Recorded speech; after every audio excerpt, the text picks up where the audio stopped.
Hey traders, welcome to another Alveo Tips and Tricks.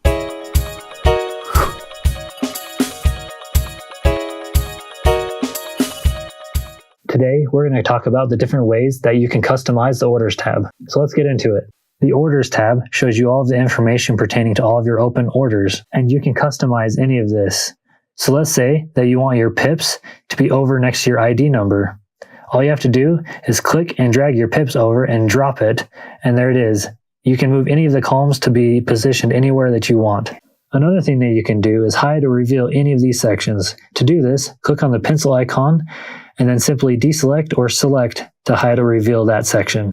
Another way to customize your Orders tab is to adjust the ascending or descending order of any of the categories.